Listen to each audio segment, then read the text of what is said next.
Let's keep moving and explore Node.js some more. And so let's now actually start a new JavaScript file. So right in the root folder, and I'm calling it index.js. Let's just decrease the terminal here a little bit. Okay, so let's now write our very first node code here inside a file. And all I'm going to do is to create a hello variable and then putting the classic hello world in there.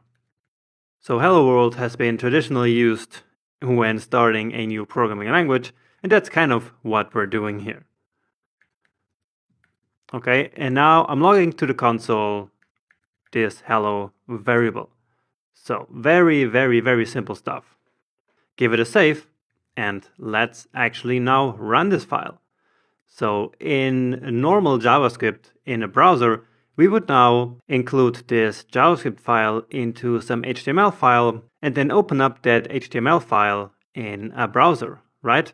But here with Node, we don't need to do anything like that. All we do is to use our node command. But now we're not going to hit enter right away because that would take us back to the REPL. But instead, we want to run this file. And so all we have to do is to write node and then the name of the file, so index.js, hit enter, and indeed, here we have our log, hello world. So congratulations, you just run your very first node script. Now, that isn't really all that useful, is it?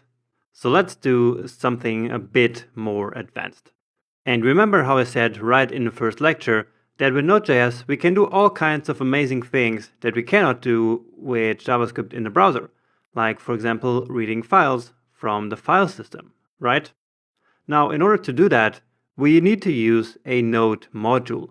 So Node.js is really built around this concept of modules where all kinds of additional functionality are stored in a module. And in the case for reading files, that is inside the fs module. So how do we open up these modules, or how can we actually use them? Well, we do require them into our code and then store the result of the requiring function in a variable. So that sounds a bit complicated, so let's simply do it. So we will call fs to the result of requiring the fs module. And fs here stands for file system. So by using this module here, we will get access to functions for reading data and writing data right to the file system. So again, calling this function here with this built-in fs module name will then return an object in which there are lots of functions that we can use. And we store that object right into the fs variable that we can then later use.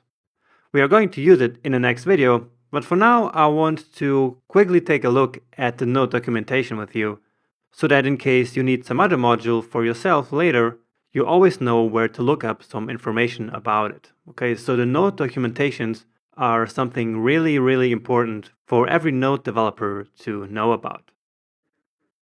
So what we do is to go to nodejs.org and then hit the Documentations tab here, and then select the Node version that you're using here on the left side. So I'm using version 10, and so that's the one I'm choosing here. And so that is the documentation. Here on the left side, you have all kinds of different modules. For example, you have the REPL as well. So the REPL is what we used in the last lecture. And if you need to know a bit more about it, well, you can come down here and read whatever you need to know. For example, the exit that I talked about is documented here, and well, all kinds of stuff. Okay, you can also actually use the REPL inside your code, which doesn't make much sense, but it is actually possible. So again, all the modules are listed here on the left side, and the one that we just implemented is the file system. Okay, and so down here you have all this different stuff that for now will not make much sense to you, okay, but that's no problem at all. That's why we have this whole course ahead of us. For now, just know that in case you need anything, it is always available in the documentation for you. So, for example, in the next video, we will read a file from the disk to our code. And we're going to do that using the read file sync. And so here you have all the information about that specific function. Okay, and so in the next video, that is actually what we're going to do. And in this one, you learned how to write your own very first Node code inside of a new JavaScript file and then run that file in the terminal. Then we also required the file system module.